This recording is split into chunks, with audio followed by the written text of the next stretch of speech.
This lecture will introduce the nature of myth as we begin discussing exactly what classical mythology consists of, the definition of mythology and myth, the different types of myth that we will be discussing, whether that be divine, legends, or folklore, and then turning to the major important Olympians that are going to be the primary protagonists and antagonists in the stories that we'll be discussing moving forward.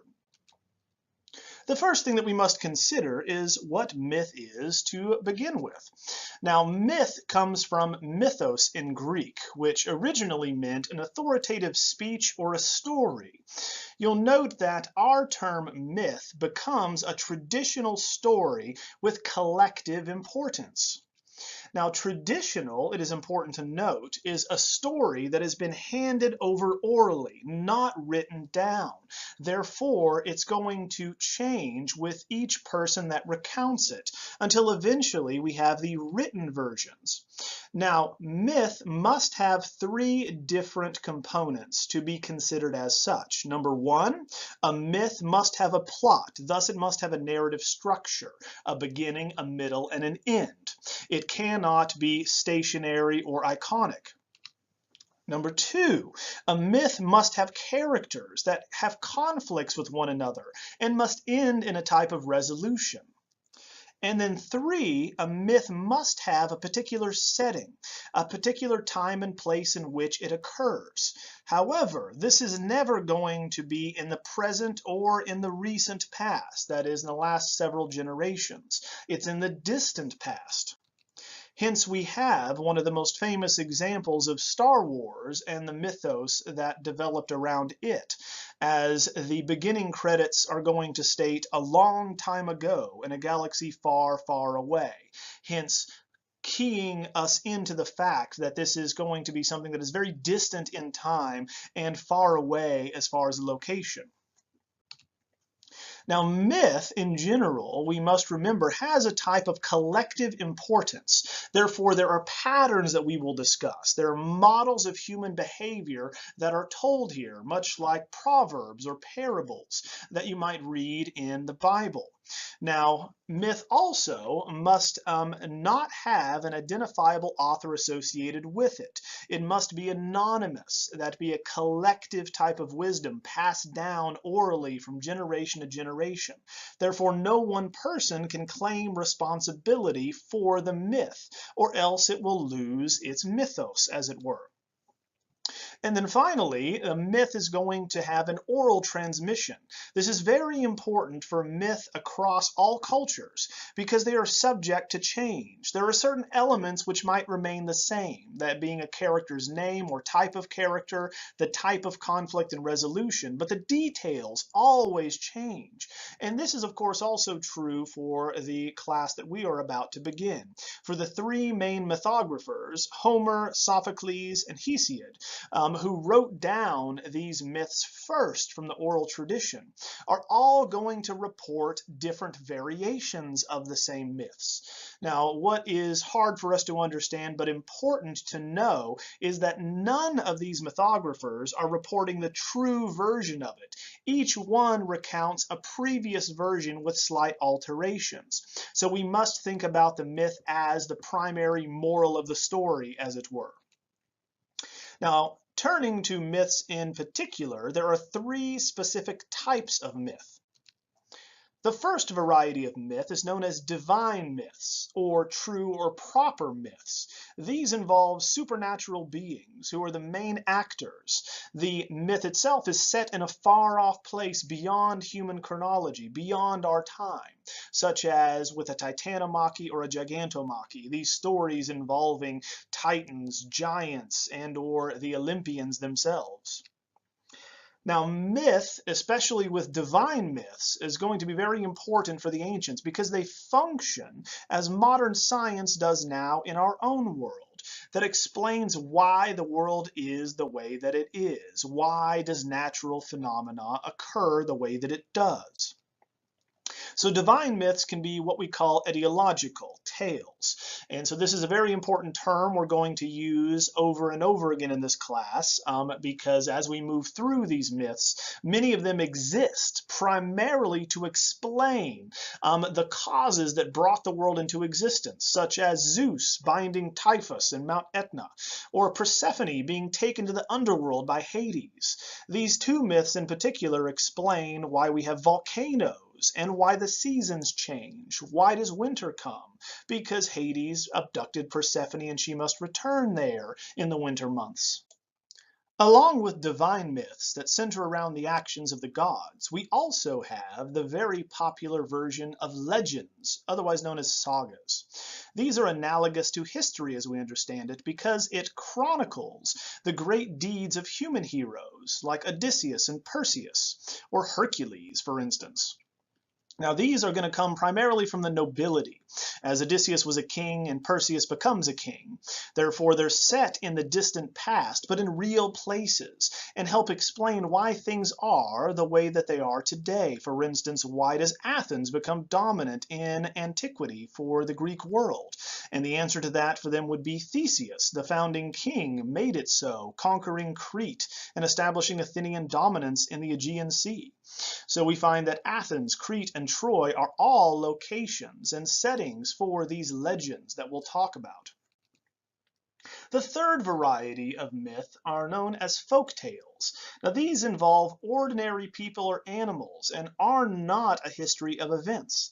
Instead, just like Aesop's fables, they tend to be entertainment reinforcing social mores. So for instance, there are 700 folktale types as you know them today and see them in popular culture and entertainment, including the Cinderella type. Now, there are smaller elements of folktale motifs that get reused in different areas, such as the abused younger sister or the Cinderella type that is involved within that. Most commonly, we find in folktales there is a quest, such as Perseus going on a quest. But we find that folk tales, more than any other, will find that the aspects of each are often mixed with each other, like the tortoise and the hare, for instance, or the Cinderella type, the abused younger sister type, will find their way into other stories that are about ordinary people or animals acting like people. After considering these three main types of myth, we now turn to the study of myth in general. So the study of myth involves four different strategies of what has been done in the past. These, of course, are also going to be in chronological order, from the first mythographers that begin gathering these myths together in the Roman Empire, all the way through to the more anthropological approaches that we see today. The first is compiling a culture's myths together, so bringing them all in one context, like Ovid's Metamorphoses that we'll discuss, which is an encyclopedia of all mythology from antiquity. We then are going to see that some scholars have analyzed the role played within the particular culture of myth. When were these myths told? In what context? Were they directed at married or unmarried women? Were they directed at men as an exemplar of virtue? Are they once again a cautionary tale for kings? Third, we have how myth related to other cultures' myths. So this is going to be an intercultural or cross-cultural study, considering that do we find the same type of myth, such as a strong man overcoming great feats like in Hercules, in other stories, in other cultures' myths? And the answer is yes. Every culture has a type of myth like this. Think of Samson in the Bible. Now, what does that actually mean?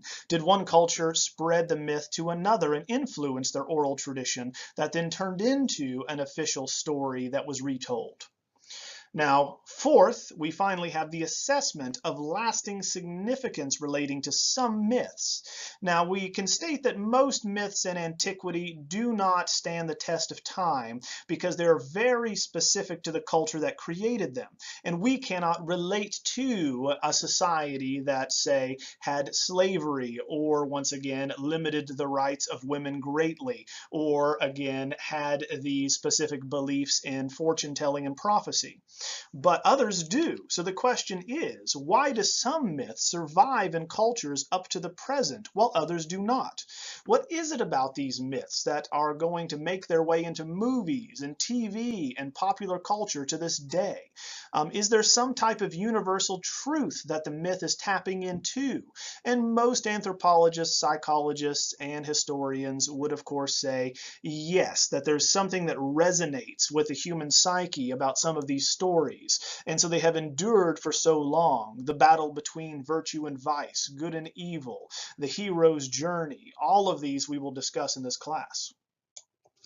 We will now turn our attention to the main players in divine myth, the Greek Olympians, of which there are 12, that being the 12 specific gods or deities that occupy Mount Olympus, a real place for the Greeks that can be found north of Greece proper on Mount Olympus. Of these 12 Olympians that we will discuss, we have the Greek name, then the Roman name, because the Romans will adopt the Greek Pantheon and make it their own, often changing the names of the gods to a Romanized version. So we have Zeus or Jupiter, Hera or Juno, Poseidon or Neptune, Demeter or Ceres. We have Athena or Minerva, Hestia, otherwise known as Vesta for the Romans, and then Dionysus, who becomes Bacchus, who replaces Hestia, Apollo, whose name does not change for the Romans, Artemis, who will become Diana, Ares, who becomes Mars, the god of war, and Aphrodite, the goddess of love, becomes Venus for the Romans, Hephaestus becomes Vulcan, and finally Hermes becomes Mercury, the winged messenger of the gods. Hades, or Pluto in the Roman terminology, is not included on Mount Olympus as part of the Olympians because he is not there. He's in the underworld. Now, the Romans are going to take the Greek Olympians, but they reorder or rearrange their importance and the hierarchy. So for the Romans, the Capitoline Triad, the three most important gods and goddesses are Jupiter, Juno, and Minerva.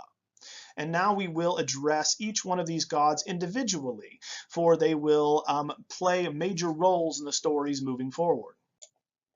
As we move through this class each session, we will cover these gods much more extensively, but this is a general introduction to each. Now, Zeus, or Jupiter in Latin, is going to be the king of the gods, the most important enforcer of justice, the ruler of Mount Olympus, the god of sky and thunder, who has as his lightning bolt his official symbol. He is the youngest child of the Titans Kronos and Rhea that we will discuss. He is the brother and husband of Hera and has the largest number of lovers of any of the gods. His wife Hera, or Juno in the Roman tradition, is queen of the gods. She is the goddess of marriage and family. Her symbol, most commonly seen in art, is the peacock, and we will discuss why that is. The peacock is going to have the eyes of one of her official watchdogs that we'll look at here soon. She is the youngest daughter of Kronos and Rhea. She's the wife and the sister of Zeus, and because she is the goddess of marriage, she very frequently seeks revenge on Zeus's lovers and children, the most famous being Hercules, who literally translates the glory of Hera. She torments him his entire life. Poseidon, or Neptune, is the lord of the seas, earthquakes, and horses. He actually made horses, therefore that's one of his symbols. As we see in the Battle of Troy, the Greeks leave a horse as an offering to Neptune for a safe journey home across the seas. His symbols most frequently in art are going to be the dolphin and the trident. He often rides dolphins on a chariot while holding the pitchfork-looking trident. He is the middle son of Kronos and Rhea and the brother of Zeus and Hades. He will be married to the Nereid Amphitrite and has a son Triton. Hestia, or Vesta in the Roman tradition, giving us the term Vestal Virgin, is the goddess of the hearth and of the home, and of right ordering of domesticity. So we find that she is represented as the fire, the hearth in any given home. And that's why there is a flame to her in ancient Rome, because Romans see themselves as one big family. Hesta shows that there is strength in that family. She is born into the first Olympian generation and was one of the original 12 Olympians, though she will be replaced in the original Greek Pantheon. She's replaced by Dionysus, or Bacchus in the Roman tradition. Dionysus is actually an Eastern god brought over from the Near Eastern cults and adopted by the Greeks as the irrational, illogical god of drunken ecstasy. He becomes Bacchus for the Romans, thus the term Bacchanalia is a drunken party. He's the god of wine and celebrations and ecstasy. He also is the patron god of theater. So we find that theaters in ancient Rome originally are going to be places to worship this god. His symbols most commonly in art are going to be grapevines, right, as well as leopards. Semele is going to be his mother, and his father is Zeus. He marries the Cretan princess Ariadne, transforming her into a constellation. He is the youngest Olympian and the only one to have been born by a mortal woman. His mother, of course, was burned alive shortly after he was conceived. Apollo is the god of light, knowledge, music, poetry, prophecy, and archery. More specifically, he's known as the aristocratic god of the arts and the patron of the arts and archery. So we find that his image is often going to be found near libraries and brought up ad nauseum in the Renaissance associated with the arts. He is the son of Zeus and Leto. Therefore, he's most often seen in art with a bow and arrow. Those are his most common attributes as seen here. And he is the twin brother of Artemis. Artemis, or Diana, in the Roman tradition, is the virgin goddess of the hunt and of virginity and archery, as well as the moon and animals. She is actually responsible for the fertility of wild animals, thus is going to live among nymphs out in nature.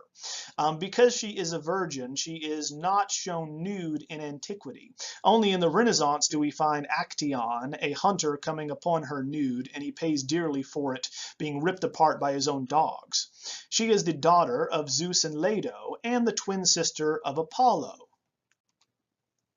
Hermes, or Mercury, is one of the most famous of the gods, and he is seen in popular culture in many guises, usually flying about with wings on his feet or sandals and on his helmet. We find that as the messenger of the gods, he delivers messages for the male gods. We need to be specific here.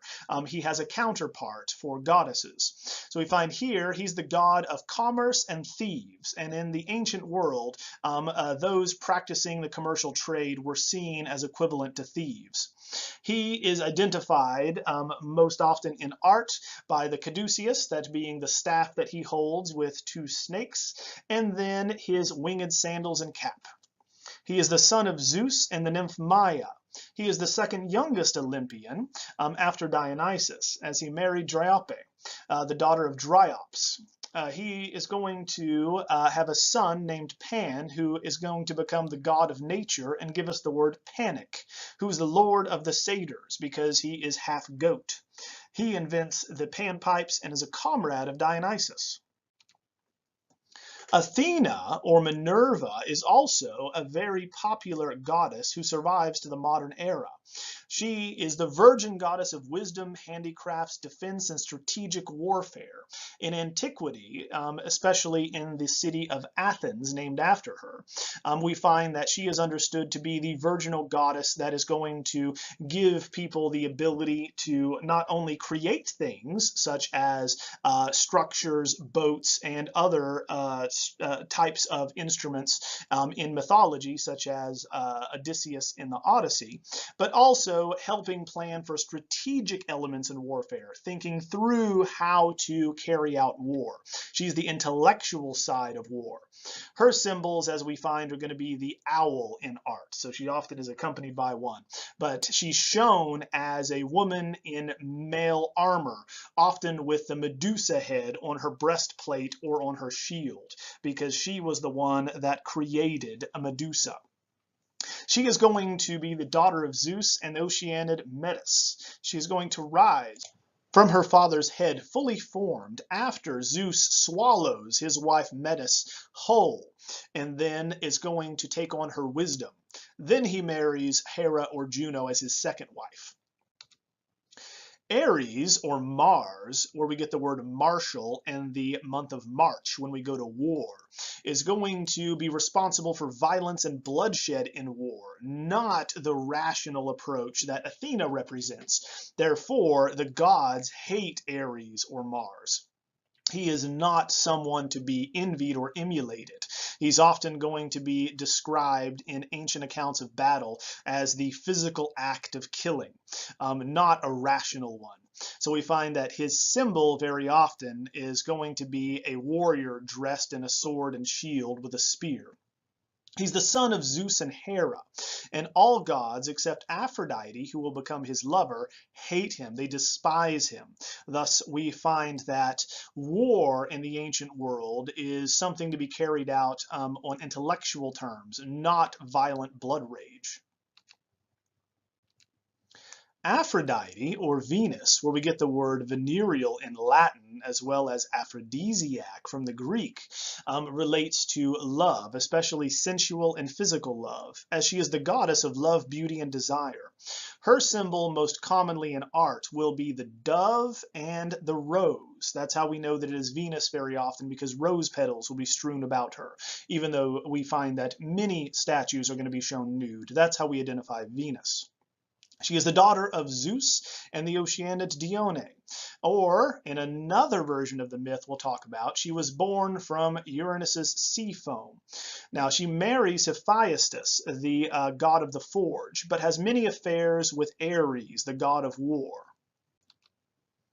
Hephaestus, that being Aphrodite's husband, otherwise known as Vulcan for the Romans, and also coming into the popular lexicon in series such as Star Trek, representing the Vulcans, you have the master blacksmith or craftsman of the gods. He is the god of the forge, therefore he creates these god weapons, or those that are used by heroes.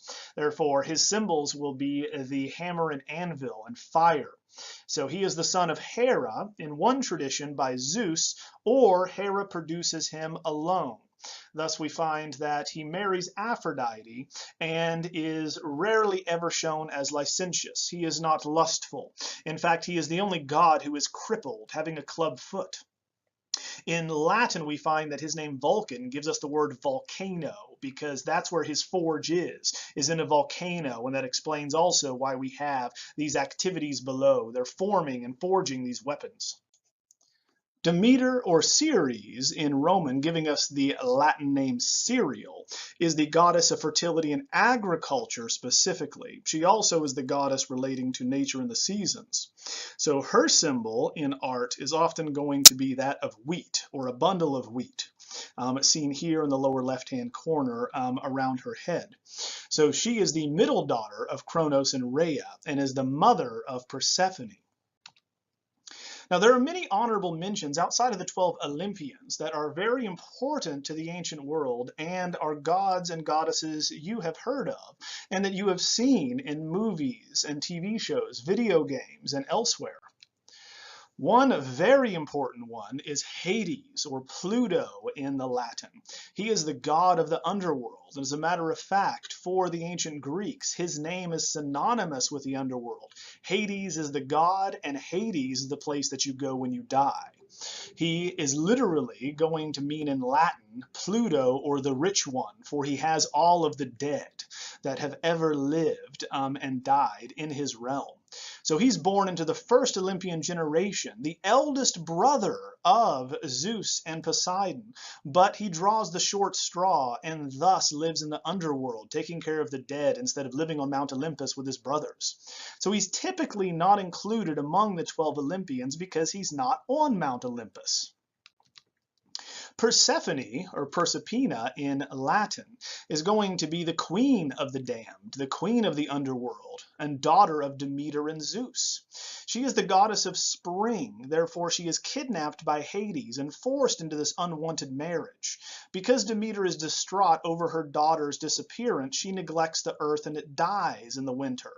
Thus we find that Hades must return Persephone to her mother for the months of the spring to the fall, but she must return to the underworld, depending upon, in what tradition, how many pomegranate seeds that she ate there, thus explaining why the seasons exist.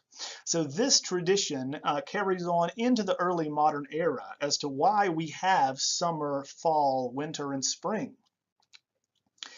Eros, where we get the word erotic, is going to be the son of Aphrodite and Ares in the Roman tradition. Thus he becomes Cupid as we know him today.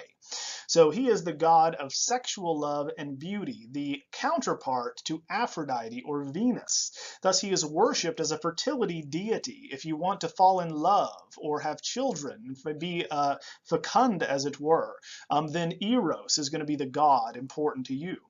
We find that he is identified in art easily as a young, youthful male figure with wings, often carrying a bow and arrow, or a torch representing the love or the torch you carry for your lover.